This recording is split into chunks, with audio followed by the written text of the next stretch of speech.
Welcome back to episode 2 of our Oscar nominations and predictions. This is Coláiste Dhúlaigh film and television students. So we have 8 categories here, and we're going to launch ourselves right into one of the major ones here. And its correct title under the Oscars is Actor in a Leading Role. The nominees are Austin Butler, Elvis; Colin Farrell, The Banshees of Inisherin; Brendan Fraser, The Whale; Paul Mescal, Aftersun; and Bill Knightley, Living. Okay, so who would like to start with this? I'll tear into it. Okay, right, go ahead. Really competitive category, as was Best Actress. Mm-hmm. I think the standout, well, not the standout, but what I think has all the buzz going towards it at the moment is Austin Butler for Elvis. And I think it's the only one that Elvis is going to pick up, and it's going to be this one. And you think that's because of the BAFTAs? BAFTAs partly, but even when I saw it at the time, I thought this looks like something that would win an Academy Award. You saw Rami Malek won for Bohemian Rhapsody.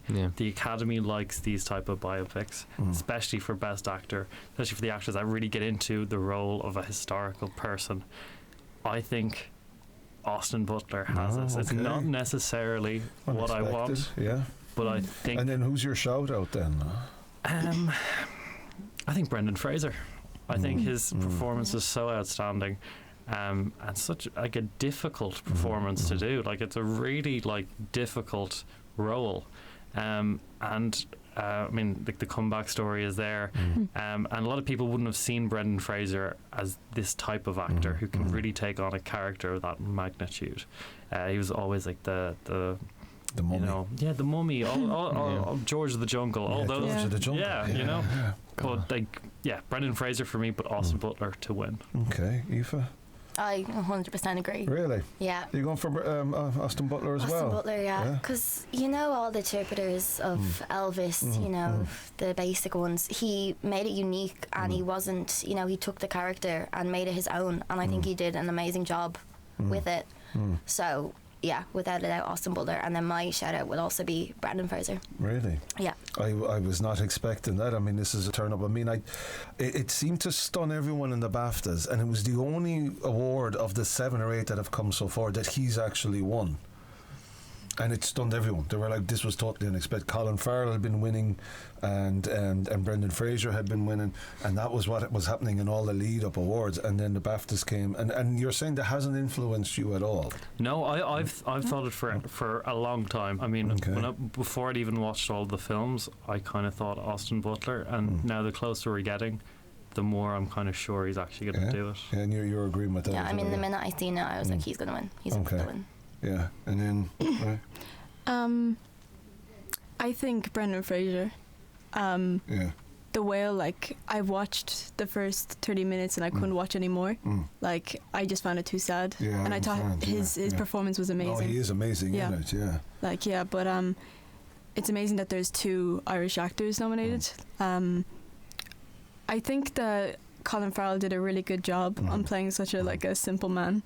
It was really good. True. But I think that Brendan Fraser for the win. Yeah, and you're going for Colin Farrell as your shout out, Yeah. And then finally, Reese, what are you thinking? Or what are you thinking of what everyone else is saying? It's literally back to Best Director. It's so many talented actors up against each other. McDara has made a very good point with Austin Butler. Paul Mescal, I'd love to see. Don't even again. Not only is his he was even shocked that he was nominated, and they were even shocked that he even got to the shortlist for the nominations originally. And it shocked everyone, but it was one of those rare moments in the Oscars where they got it right to say, hey, here's somebody who's actually done something stand out. And if you haven't seen the film, because most of us seen it here, it is a riveting film about amazing and really touching about that relationship with a relatively young father and daughter kind of. And you never see that in film, father-daughter relationships like that. I'd love to see Paul Mescal win it. It's kind of another David versus Goliath kind of thing. Because he's up against really big names. I think to win, God, I'm probably going to say Brendan Fraser, and my shout out would be Paul Mescal. Yeah. So what's interesting here is, from what I was reading with all and it kind of surprised everyone in the map, is Colin Farrell was leading the way, and then everyone seemed to be doing that. Now you're switching over in the last few think weeks. Colin Farrell has kind of lost a little bit of the hype train almost. He's lost a bit of momentum. Yeah. And the bookies also kind of reflect that as well. Because who did they have done, by the way? They actually have Brendan Fraser as number one, which I was actually surprised about. Yeah. I actually thought Austin Butler would be number one, but Austin Butler's number two and Colin Farrell's number three. Yeah. So seems like people are thinking there is Where's a bit Paul? of a pivot. Paul's down at number 5. It's a great honourable mention, but I think with the isn't that magnitude Paul of Mescal's second film? Yeah. Crazy. And then his first TV drama, Normal People. Yeah, and he wins an Emmy. And then his second ever movie, he's up for a nomination and an Oscar. That's amazing. Right? It's hard to believe that he was selling his Denny sausages at one stage. Yeah, I know. It's amazing. But I'm interested in this because I was getting all the hype from a few weeks ago from the trades, because Colin Farrell does really well on talk shows. They love him on the talk shows. He does every talk show all the time, right? And they all love him. He's very charming. He knows what to say. You even see him in the English talk shows there as well. And that they love that, you see. You know, they really go for that. And Brendan Fraser, you see, I still think there's going to be people in the academy who won't forgive him for coming out and saying that there's abuse going on in the system, and I was abused and blacklisted because I spoke my mind. Don't knock like that, because when Martin Scorsese spoke out in the 80s about Hollywood, he didn't get any nomination until the noughties, which was like 20 years later, because of what he said. But at the same time, it's a remarkably upsetting performance, as you said, and that's what a good performance is meant to be. But you're right, the Austin Butler is very, I'd say, crowd pleasing, when we say and it's also, I mean, Elvis is such an icon for the older members of the Academy, and a performance. I was coming into this conversation today, Colin Farrell, I thought that was going to be the easiest one. You've all kind of confused me now. I think an honourable mention is Colin Farrell's eyebrows. His eyebrows are fantastic. His eyebrows are in best supporting. Give him the Oscar purely for the eyebrows. I know they're amazing. And they don't really move at all. Captured. They're almost a Steven Seagal type, where he has 17 versions of the same emotion for everything he does. So what are we saying there? What are we saying then in terms of your prediction? Then it's got to. What are you? I think we should the Oscars can say Brendan Fraser, we don't want to give it to him, but we also you can't predict it, because they could the academies could say that, okay, we messed up, let's give it to Brendan Fraser because he's been through so much and he exposed all of this, but that's wishful thinking, I suppose, because Hollywood, there is a lot of corruption in Hollywood, and fair play to him for stepping out and saying that, and he was fantastic in The Whale. I don't know, I want to give it to Brendan Fraser. I think he has it. Yeah, okay. We're running close on time, aren't we? Yeah. Brendan Fraser for 1. I 100% agree. Brendan Fraser for 2. I think Austin Butler will win, but I want Brendan Fraser to win. I agree. Austin. So you're going to... I can't speak for that, because I had Colin Farrell all the way, and even the trades I was reading last night before coming in here, they're still saying it. They're talking about how he was out there just whining and dining over the weekend. He was on every radio talk show you could think of, and but I think you've kind of swayed me. I'd hate to say it, Colin. I think Brendan Fraser. Yeah. Know that I have done one thing right with my life.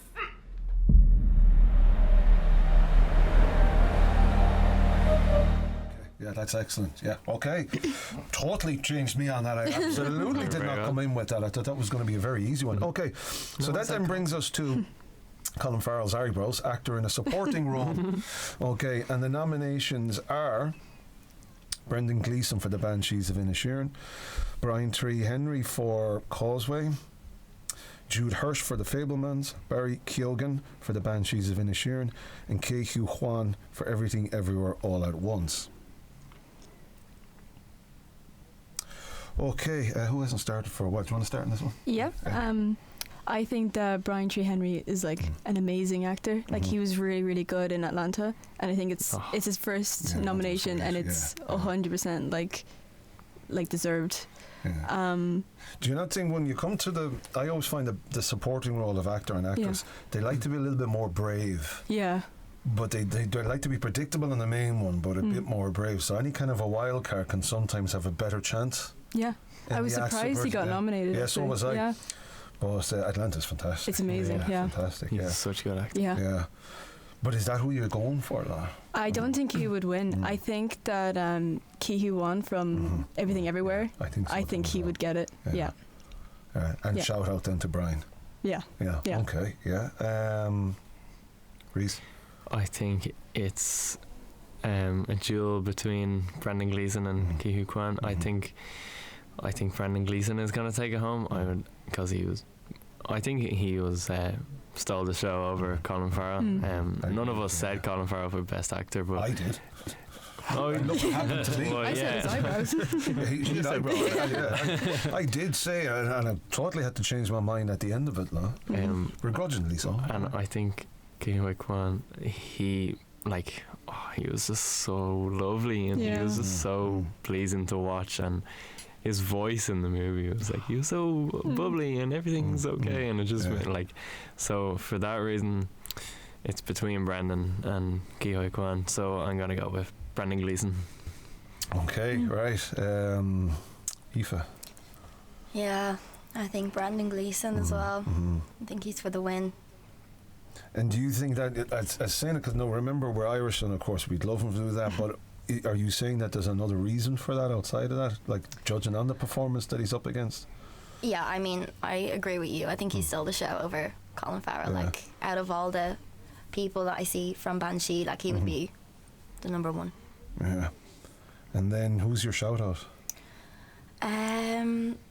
Probably Barry Keoghan as well. Oh yeah. I like that we've all now been corrected to pronounce his name correctly, and we were criticising the world for incorrectly, and then we had to suddenly change our minds because I was like Barry Keoghan all the way. Same. And then he goes, no, it's Keoghan. Okay, right. And Americans I thought they were mispronouncing it. Yeah. Don't know how I feel about that. Taste wrong. Yeah, I have something to say about this in a second, so I'll just wait for McDara's. I think best supporting actor should be Woody Harrelson for Triangle of Sadness, but he wasn't nominated. Yeah, I know. That was this that would have been amazing. Yeah, but don't get us into that. So we'll move on, and I'll say, as much as I love Brendan Gleeson, I think Ki-Hee Kwan is amazing in the film. And another comeback story. The comeback of a lifetime. Comeback story. And the Oscars love good comeback. They love a good comeback story, and it would be interesting if Brendan Fraser and Ki-Hee Kwan both did it. But I think also he really showed a lot of acting range in the film. Like, he played all the different versions, the suave version, the kind of the silly, jokey version, and just the way he portrayed emotion, I think, was just absolutely outstanding. I think he showed the most range out of all of the actors, so I would give it to Ki-Hee Kwan, and a massive shout out to Brendan Gleeson and Barry Keoghan. So what's interesting here, I find, is that you mentioned Brendan Gleeson a lot. I would want him to win only because I don't think he'll ever get nominated again. He's getting older. He's missed out on a great few things. They've always the Emmys have been kind to him. He never won any, but they've nominated him from the Guard and everything. But he always seems to get sidestepped, and I think he's really catapulted it. But what's interesting is, and it's funny that none of you mentioned this, Barry Keoghan has won every single Best Supporting Actor award to date. Yeah. He's running away with it and everything. And the trades have him at number one. The Golden Globes was Ki-Hee Kwan. Oh, Ki-Hee Kwan, I mean, BAFTAs was Critics' Choice Awards, International Scriptwriters Awards, the Academy of International Filmmakers. He got that on that. And what are the bookies saying then? The bookies have Ki-Hee Kwan out in front, and then Brendan Gleeson and Barry Keoghan are tied in second. See, so I have a feeling.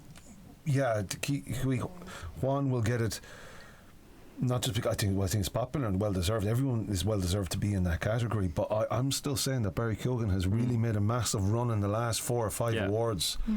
And there's a lot of hype in America about him because they're loving his backstory when he's on everything. The fact that he's adopted, and he's a success from an adopted story, and but also that they are, because remember it only got launched in HBO 2 months ago. And so a lot of people are only being exposed to him now. So whereas Everything Everywhere All at Once is kind of faded a little bit. Do you think? Yeah, I know. I still think it's going to do really well. I still think it's going to do really well. I think this category is similar to supporting actress, where there's 2 up for it from the same film, like Stephanie Hsu and Jamie Lee Curtis, but neither of them get it. And they might kind of almost cancel each other out. And they're both split. Yeah. And they'll take each other's votes. Exactly. And I think in this case it'll be for Keane Kwan. Yeah, and I mean, I think we're all accepted that that's what we think, but I'm saying Barry Keoghan is not an outsider. I think it's a close second. Yeah. Even though I would prefer Brendan Gleeson than I think Barry Keoghan is going to get 17 more nominations in the next 40 years. I don't think Brendan Gleeson ever will, and I would really like Brendan Gleeson to get it. So, outside of our heart, prediction. Brendan Gleeson. Keane Kwan. Yeah. I'm going to go Barry Keoghan. So, right, we'll have to wait and see what happens on that. I'm telling you that the momentum is more behind him if people are voting now. But you see, you forget, like, how long ago have they voted, you see? Exactly. So some people do it last minute, etc.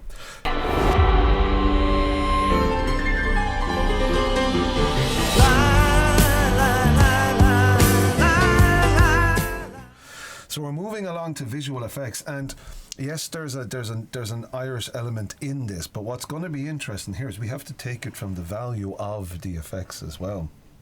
So let me have a look at our countdown here,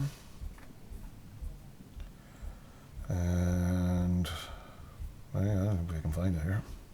There we go, visual effects. Okay, so we have visual effects. Outstanding visual effects in a motion picture. All Quiet on the Western Front. Avatar: The Way of Water. The Batman. Black Panther: Wakanda Forever. Feels like ages when we were last talking about that. And Top Gun: Maverick. So, let's start with the change then. Lydia, do you want to take with that one? I kind of feel All Quiet. I feel like All Quiet. I've said it a lot today, but I think for visual effects, they did amazing. And I'd say close second would be The Batman for me. Okay. Yeah. I think what's interesting is and we've really had to think about it, when films are released just at the beginning of the new year, I think they do lose out more. Yeah, definitely. Yeah. Should have got more nominations. Yeah, you're right. I even think Colin Farrell should have been nominated for that. I thought he was superb in it. Well, we'll get on to that. More than time on this category. I think Avatar, especially the original Avatar, was for its time very, very ahead of its time, and with this one it really stood up on its own, primarily because of the visual effects. So I want to give it to Avatar. And remember the lead animator on that is from Dublin. If you saw him in the BAFTAs when he said Garmagat.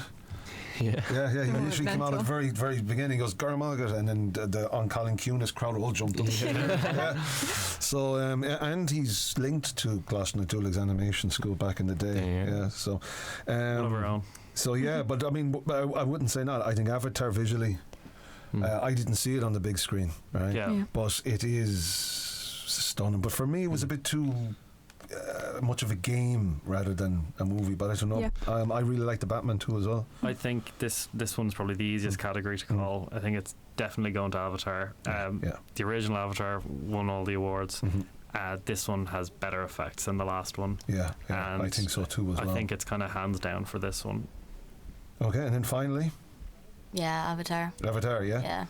Anything else you want to say about any of the other categories there? Not really. No. So, just take.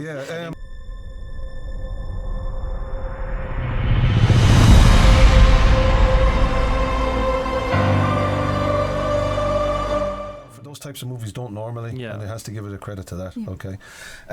Okay, then moving along, I'm really looking forward to this because this is kind of where I get to be not so serious, even though it is very serious, but I get not to be very competitive.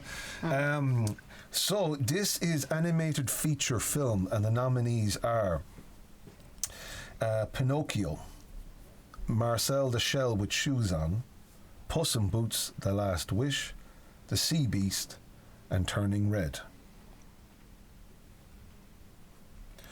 Right, who would like to start with this? Who hasn't started? If you want to start with this?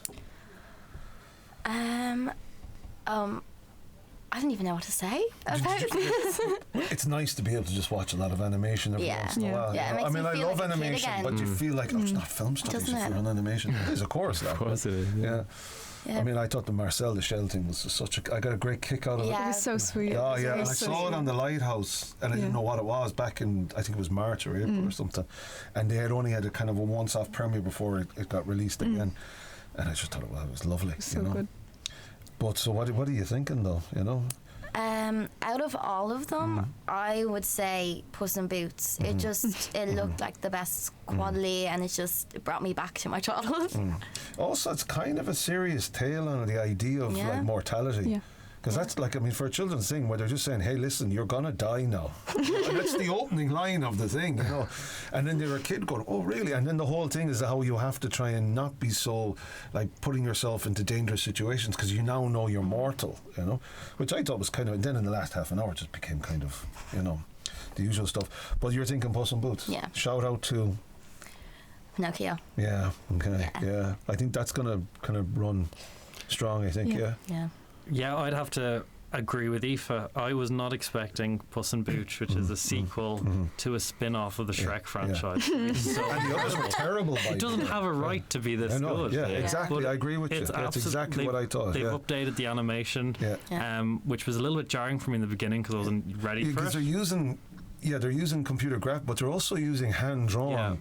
And then using computer graphics to complement it. The first kind of 5-10 minutes, I was kind of like, I wasn't. And I even like that they played on the real life breakup relationship of the two actors. Yeah, amazing. You know, what's his name? Antonio Banderas and Penelope Spears, and the Penelope. Was it Salma Hayek? Or Salma Hayek. Yeah, Salma Hayek. Yeah. And even the way that we know they broke up in real, and it has that little viciousness in it. You know, I was getting a kick out of that. Well, I just wasn't expecting to see a film where Puss in Boots gets a panic attack. Yeah, and it's like depicted like really well. I was not expecting it, and it's great. My favourite film that I watched.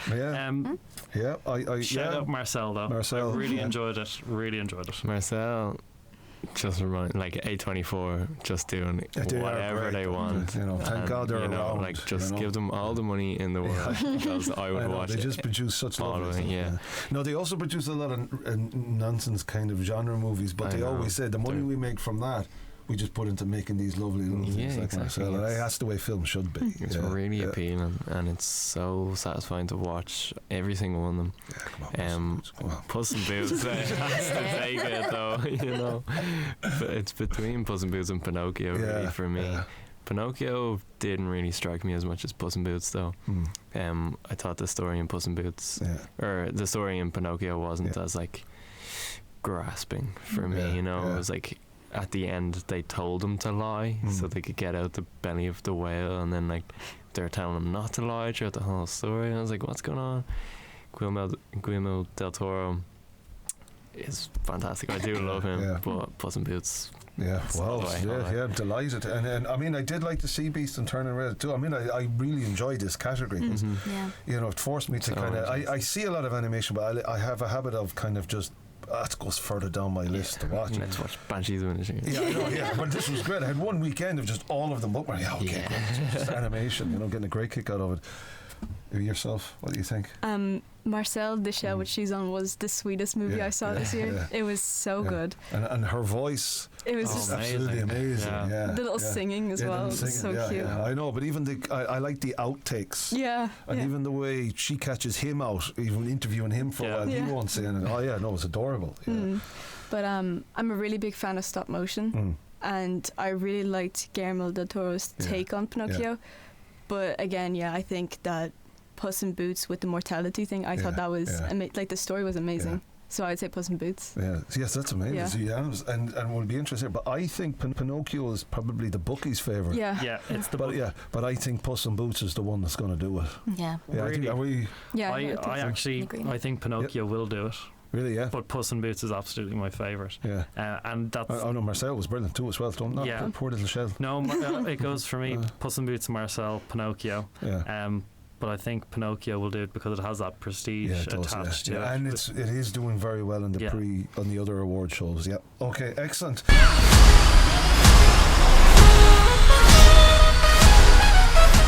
To screenplay now. So let's just original screenplay is the first one, then adapted screenplay. So we'll just have a quick look here, and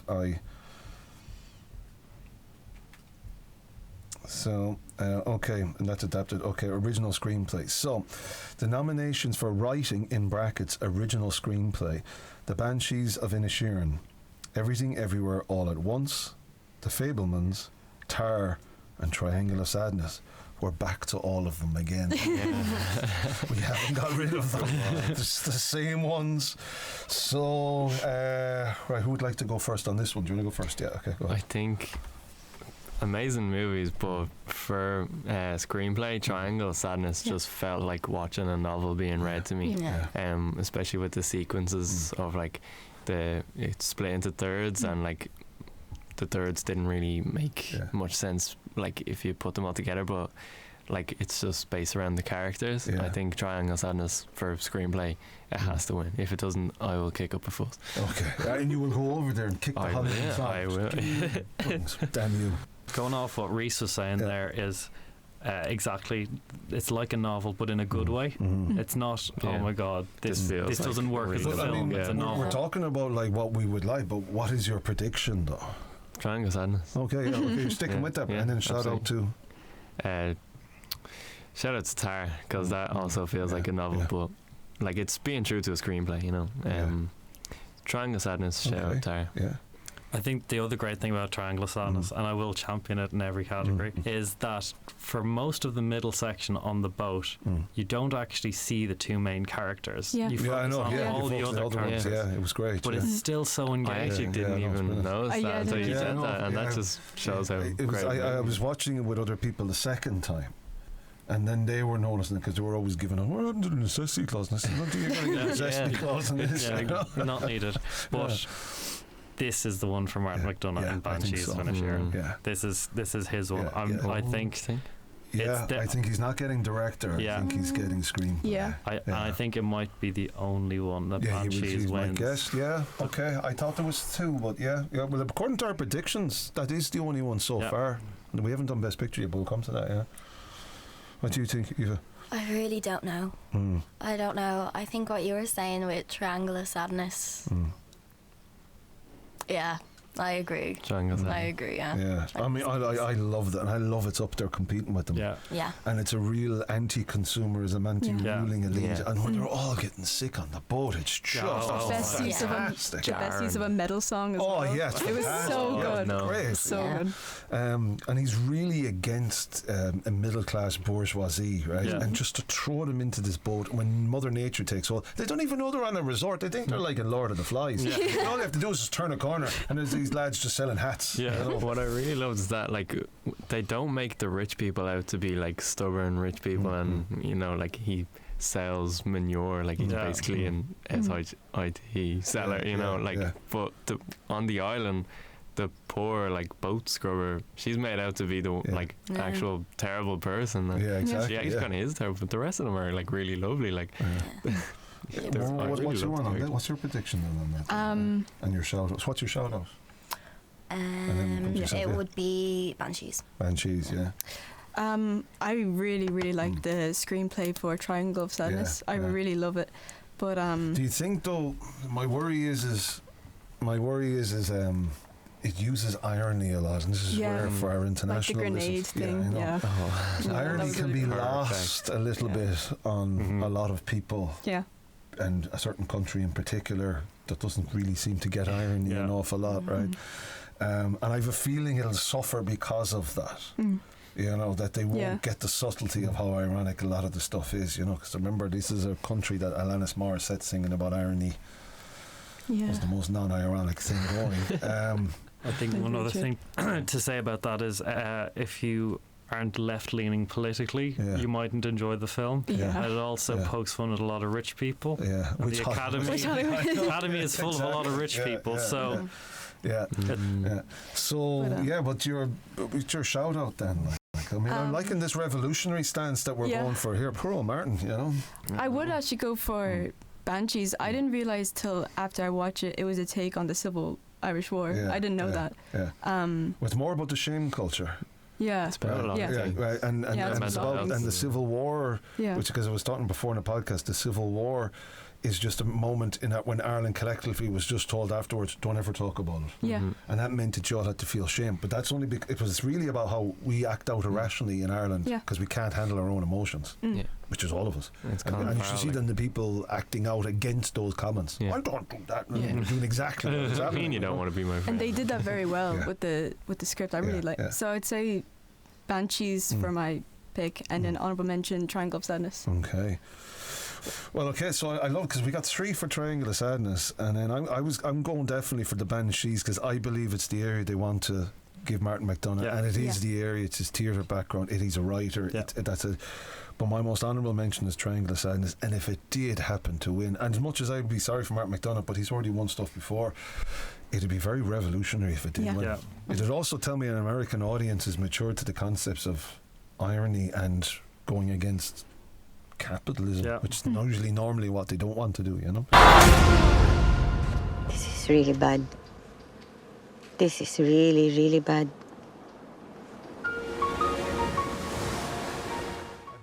Tar and Fablemans is 2, is it? Everything Everywhere is number 2. Okay. Fablemans 3, Tar 4. We didn't even talk about Everything Everywhere then. I know. We just don't think it's going to be in there. No. But I think I'm telling you, that's just us as Banshees. I think it's Banshees. I think us as Europeans, particularly as Irish people who love irony, we love satire, we love going after establishment figures, even when we like them, we have to put them down. Very good. Okay, so we're moving on to the next category here, which is writing adapted screenplay for a motion picture. Okay, and the nominations are All Quiet on the Western Front, Glass Onion, Lying, Top Gun Maverick, and Women Talking. When I first seen this, when I first seen this, I was wondering, how's Top Gun Maverick in it? And then I realised what adapted screenplay means. Okay,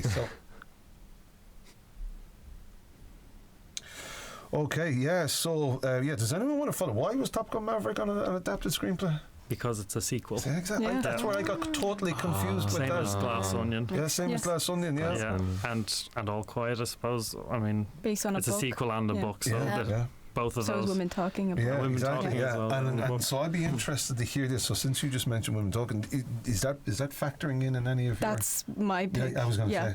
That is the best. I think that's the one that they would really like. The dialogue was amazing. Yeah, I agree with you. It didn't have a lot of actors, kept you on edge the entire time. Like, I just thought that was like... it was an amazing movie. Yeah, I really loved it in terms of just watching it, because when I had to rewatch some of these and I'd already seen them and then watch them for the first time, going by the category, because I have to go by the category, you realise that the screenplay is just so sharp. It is. Yeah. What would your call out be, or your shout out? Sorry. I'd say All Quiet. I think it's kind of hard, but All Quiet had me on edge as well the whole time. It was really sad. Yeah. But Women Talking, 100%. Yeah, I think so. Yeah. What do you think? Are you gonna? Yeah, I think Women Talking as well. Shout out to Glass Onion though. I loved Glass Onion. I'm glad you finally said it, because everyone was hating on it. I didn't know they were hating on it. All the reviews I heard was like they just thought it was exceptionally well written, very witty.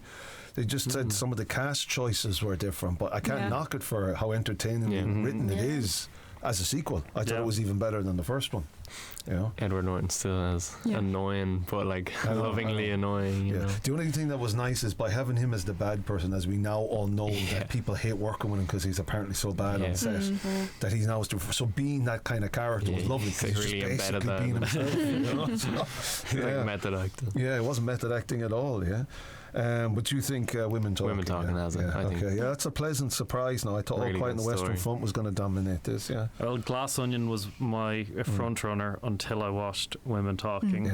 I think you have to have an incredible screenplay to keep the audience so engaged when it's literally just a group of people in a room talking for most of the film. Like, if that screenplay was not tight and polished, it just wouldn't work. Agree with you. And the fact that it fleshed out all of the characters in the room, absolutely outstanding. All Quiet, I think, is good, but I prefer the ending to the original 2 films. The Butterfly. Same. So I think it just drops for me, and Women Talking takes it. And then finally, see, I loved Glass Onion. It's my type of movie, you know, like the murder mystery, and every time I thought I knew what was happening, it twisted, and I was wrong every time. However, Woman Talking takes the win. I see. It's funny though. Like I agree with you on that as well. I had Women Talking, and I came to this show late to see Women Talking, right? But I had Glass Onion up there for a while. I thought it was a phenomenal screenplay. You know, just from the art form of being screenplay as well. You know, and well, I can't read that. What is it? It said break after this category. Oh yeah, right. So are we saying Women Talking then? Yeah. There we go. I think that's the consensus. We will have to ask ourselves who we are.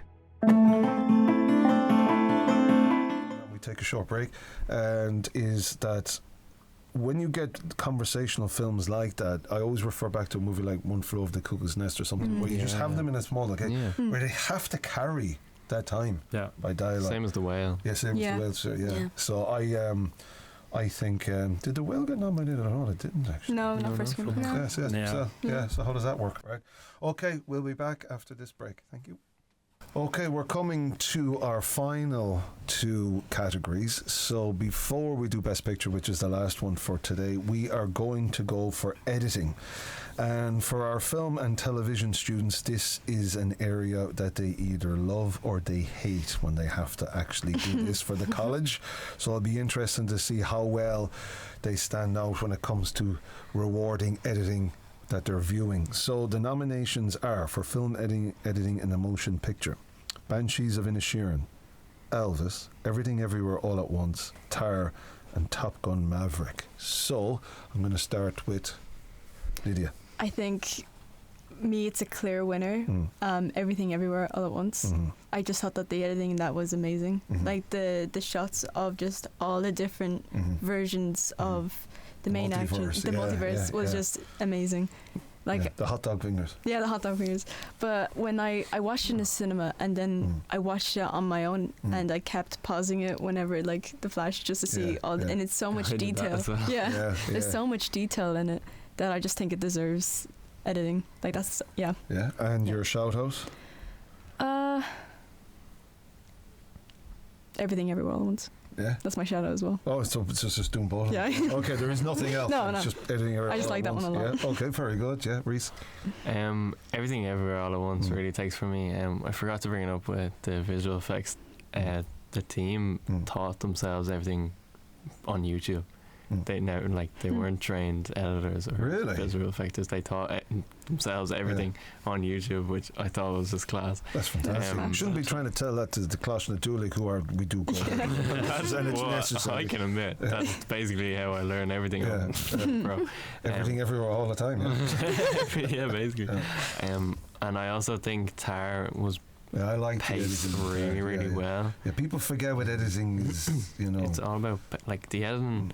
It's how you pace it. Like if you don't like a movie, it's probably because of how poorly edited it was, and it can be a good movie. It's just like it needs a really trained eye. Everything Everywhere All at Once. There's no way that won't win. I think, especially with visual effects as well. But no, Everything Everywhere. Yeah. Me. Excellent. McDara. Yeah, Reese makes a good point about editing and pacing being really important, and that's why Tar is not in the running for this category. Because Pistols at dawn here. Well, it didn't need to be 3 hours long, and there's a lot of things that could have been cut. That's great. So I think Elvis also kind of falls into this category, but it's also interesting because Baz Luhrmann, his style of filmmaking is all about how it comes out in the edit, and So I think it's a contender, but it definitely falls down in that category. Banshees is in here, but I don't think it's really up for it. But it's Top Gun and Everything Everywhere. I think it goes to Everything Everywhere, but I wouldn't write off Top Gun. That's my. I thought. Yeah. So what did you think then, Aoife? Yeah, I would have said Top Gun, but after hearing you like say that they taught themselves and stuff, you know, that takes skill. So I will give it to Everything Everywhere All at Once. Yeah, the Oscars may not like that story though as well, you know, considering, you know, they want to reward the professionals and the industry, you know, and then you have people out there saying, hey, look, just, you know, if you just mess around with YouTube. Even myself, I would like to say that the college offers a great editing course. On YouTube. But, exactly, And I thought, see, Maverick, the editing in that, it's just such a big bombastic film. The editing has to be superb in that, you see. It's so clean. And it's so clean, and it literally dictates the action. It's not even the action, it's how it's edited dictates the action, you know. But I do think Everything Everywhere All at Once has got that uniqueness and style, and without editing you wouldn't have got the same movie. You know? The film doesn't work without that edit. Because it can't, because it's so much of a different jump into different worlds that the edit has to work on that. I think it's going to get for that, My favourite part in Everything Everywhere is when they're rocks. And like they're not even like talking to each other. It's like comes up bits on the It's like they're laughing.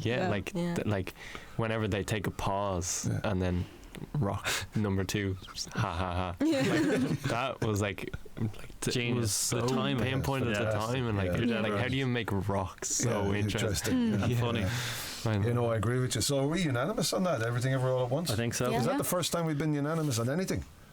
I think so.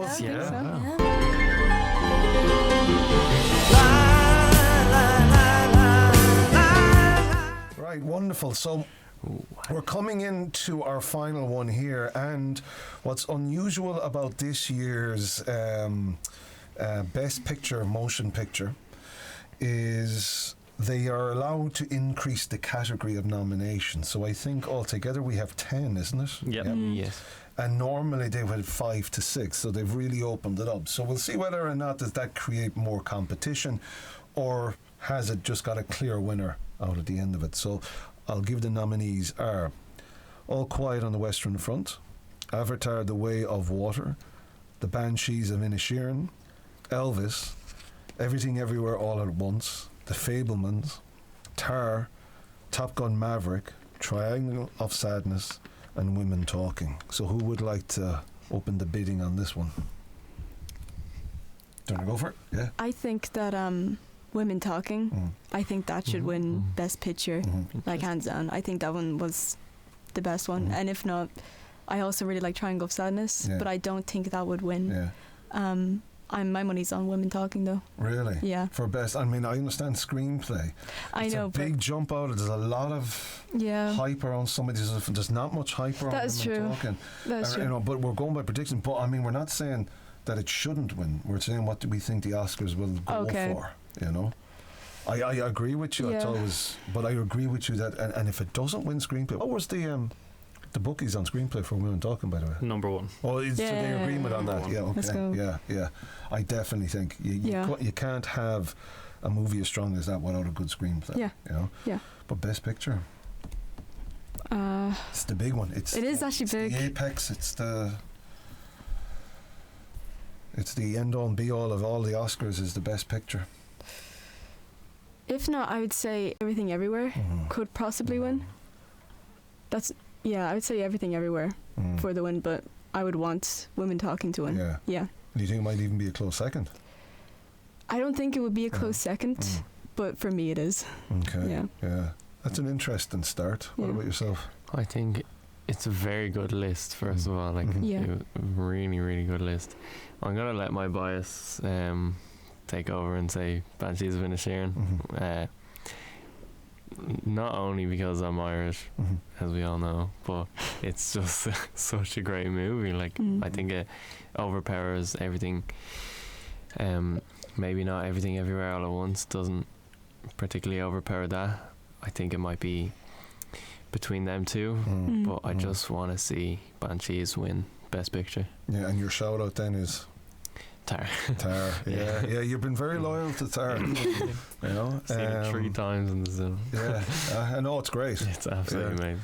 And only she can get away with it because she's so well liked as an actor. know, if you put in an actor we didn't like, we'd actually even blame you for it. Exactly. Okay, so McDara. I think none of us have talked about All Quiet in this department. Yeah, this is the one. And it's we've put it down as winning so many categories already. Does that play into this? Yeah. You know, I think it's really, really high up there. Well, it comes back to what we said in the first episode: is does it get Best International Feature? If it gets Best International Feature, I don't see it getting Best Film. But then again, I think it will get Best International Feature, and it'll definitely do it if it gets Best Picture. It'll win both of them. But I don't know. It's up for a lot. It's probably been our biggest winner around the table, and I think it's definitely worth talking about. I think though, Everything Everywhere is the one for me. But also, I mean, Top Gun Maverick is there, and Steven Spielberg just recently said to Tom Cruise, "Thank you for saving cinema." You know, and Spielberg is saying. A lot of them said that. Like it came out at that time. The pandemic, cinemas were closing. Yeah. Streaming services were booming. The pandemic had decimated it, and along comes Top Gun Maverick and just $1.5 billion. Yeah. And everyone just loved going back to the cinema again. Still not there, right? They're still not back there, right? Is that going to affect how people in the Academy vote? Are people going to say, this is the film that saved cinema for us? This is the best film? I disagree. Like, is that, like, did Top Gun Maverick save film, or did a bunch of rich men in suits, like, come together and say, if we release this movie at this time, it's gonna be huge because people are gonna love it. See, the only thing I would say to that, they're always going to do that anyway. There's always these rich men in suits in these boardrooms who do that, and they release terrible movies that make lots of money. You know, look at Michael Bay, for example. Right? But Top Gun Maverick is actually a good film for what it is. You know, a cinema experience. You know, and I can't knock it, even though I wanted to knock it. I did not want to like it in any shape or form because I was like, guys, I'm refusing. I was like this during it. No, too pretentious. I can't be enjoying this. It's not allowed. But it brought me down. It is what cinema is meant to be in that sense. But Best Picture, you still haven't kind of like what are you going to go for? I don't know. I think it's it's kind of worth exploring a lot. But I think we have a few minutes on this. Yeah, this is the last one. This is the biggest of them all. So each one of you will get your say of what you think, and then we'll have a discussion on some of them. I think it will be Everything Everywhere all at once. Especially if the Dons don't win Best Director. I think they're nailed on to win this. But I think they have a chance to do them both. Yeah. Over to you. Yeah, no. Don't give me that look like, oh my God. See, unpopular opinion. I didn't like Everything Everywhere all at once. Did not like it at all. I know. I just no. And you're not the first to say that. Yeah. You know, right? Even I was reading the reviews and they were so mixed. But like everyone that I know has said that they loved it. I just could not. I tried to watch it twice, and both of them I had to knock it off before I finished. I just could not get into it. Didn't like it. So no. Okay, well then, you're going to get out of here alive. But outside of that minor thing, all right, who are you going for, and then who's your shout out, which is basically your heart talking, and hopefully sometimes it can be both, you know. Yeah. So I think for picture, All Quiet will get it. I'll be very surprised if they don't. And then from the heart, The Fabelmans. I love that movie. I love it so much. Yeah, what's interesting then, if I can take over from that I think collectively we're saying Banshees is not in with the shot of it. Even though there's a lot of hype with it, I think Everything Everywhere All at Once has Academy Awards patting itself on the back. It is very good. I don't think it's the best film. I think Banshees, Fabelmans and All Quiet are the 3 frontrunners for best film, but I think crowd pleasing Everything Everywhere All at Once. But I think if they get it for director, they won't get it for film. I think that's going to totally influence it.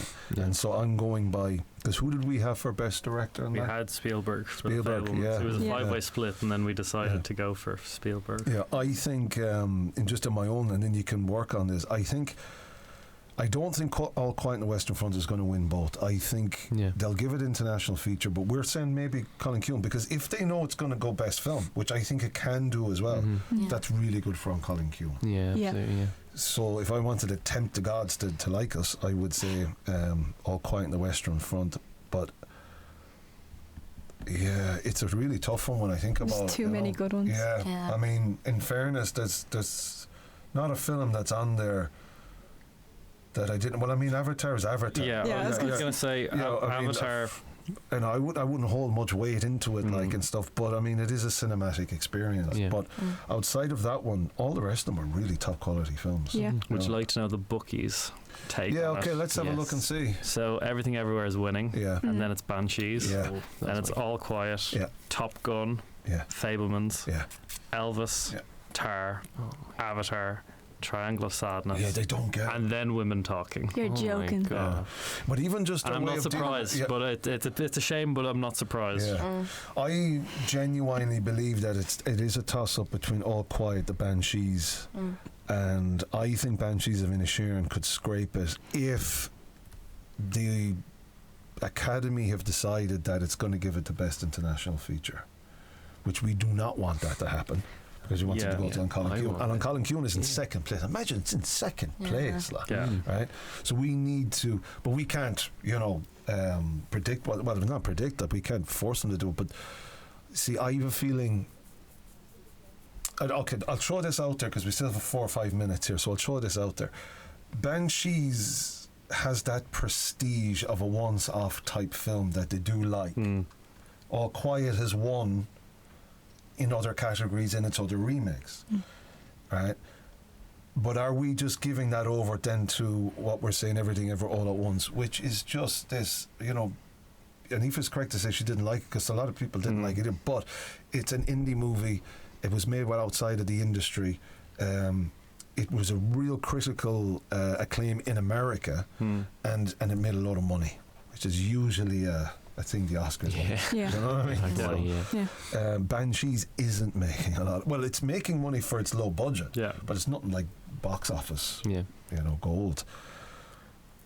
I see the situation where Fabelmans wins for Best Director. I think everyone's going to get something. Yeah. Fabelmans gets Best Director. Your Top Gun will get Best Sound or Editing. And All Quiet gets foreign film or in cinematography, and Banshees gets screenplay, and Everything Everywhere gets Best Picture, and they all get something. Except for Elvis, that just gets Austin Butler, or not. It's like a happy ever after.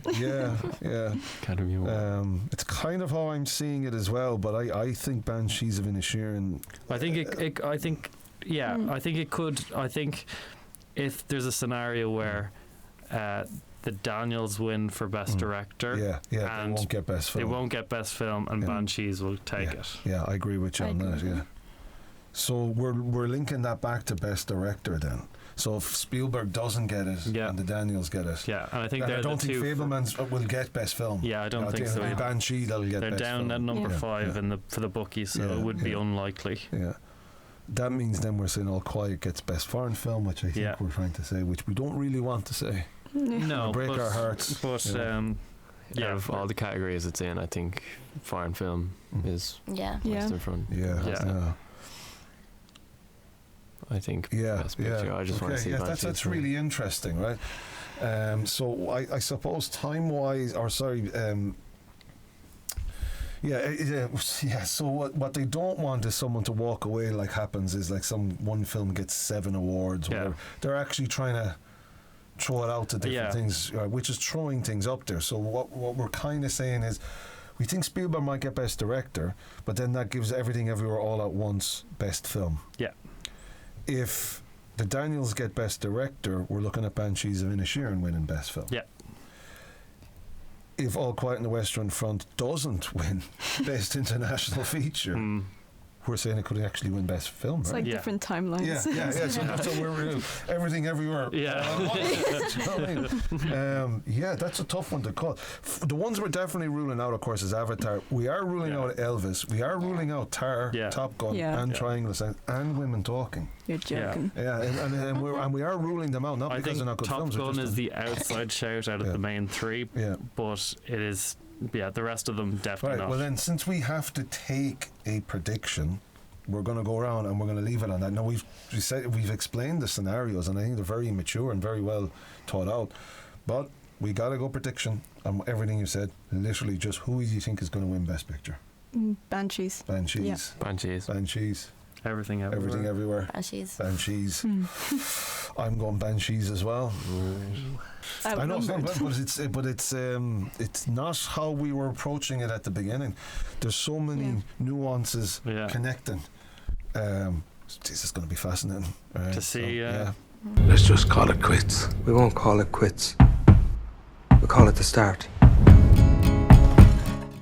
So that sums up our podcast for our nominations. It's been an absolute joy. I want to thank all my panel.